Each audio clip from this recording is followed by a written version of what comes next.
Hello, dear English lovers. Today I am going to explain again the difference between British and American spellings. So I have given few examples here. You can check it. See the first examples here. The first example is behavior. See once that spelling Behavior, behavior.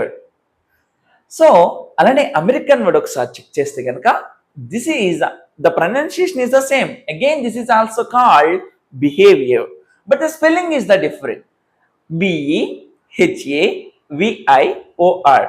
Sir ఇక్కడ highlight చేశాను ఒకసారి చూడండి. ఇక్కడ British word లో కనుక చూస్తే OUR అనేటువంటిది వస్తుంది, ఇక్కడ అమెరికన్ వర్డ్ లో ఓఆర్ అనేటువంటిది మాత్రమే వస్తుంది. అలానే సెకండ్ వన్ ఒకసారి చెక్ చేస్తే కనుక neighbour. See the spelling once, NEIGHBOUR, neighbor. అలానే అమెరికన్ వర్డ్ లో కూడా నైబోర్. సార్ ఎక్కువ మనకి బ్రిటిష్ వర్డ్ లో ఓయుఆర్ అనేటువంటి దాంతో ఎండింగ్ అవుతుంది. అలానే అమెరికన్ వర్డ్ చూస్తే కనుక ఓఆర్ అనేటువంటి లెటరింగ్ తో ఎండ్ కావడం జరుగుతుంది. So I have given Telugu meaning also here for these respective word. Okay, so third one చూస్తే కనుక ఫ్లవర్. ఫ్లవర్ అలానే ఫ్లవర్. ఫ్లవర్ అంటే రుచి లేక వాసన అని అర్థం. The fourth one is favourite. Favourite favourite అంటే ఇష్టమైనటువంటి. The fifth one is humour. Humour తేమ లేక తడి అని అర్థం. సార్ మనకి ఎక్కడైనా తేమ ప్రదేశాలు ఉంటాయి కదా, ఆ ప్రదేశాన్ని మనం ఏమని అంటామంటే హ్యూమర్ అని చెప్పేసి అంటూ ఉంటాం. అలానే లేబర్. లేబర్ అంటే కూలీ. రూమర్. రూమర్ అంటే కల్పితం, ఏదైనా సృష్టించి చెప్పడాన్ని ఏమని అంటారంటే రూమర్ అని చెప్పేసి అంటుంటారు.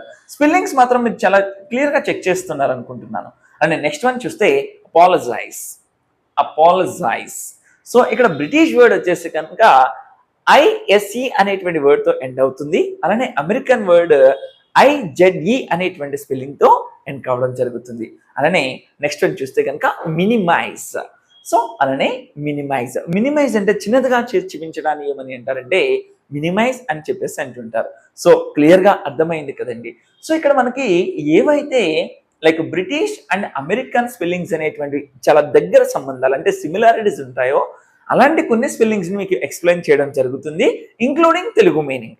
Okay, I hope this video is going to be very useful for you while you're speaking English. Okay, thank you so much and share the channel and subscribe this.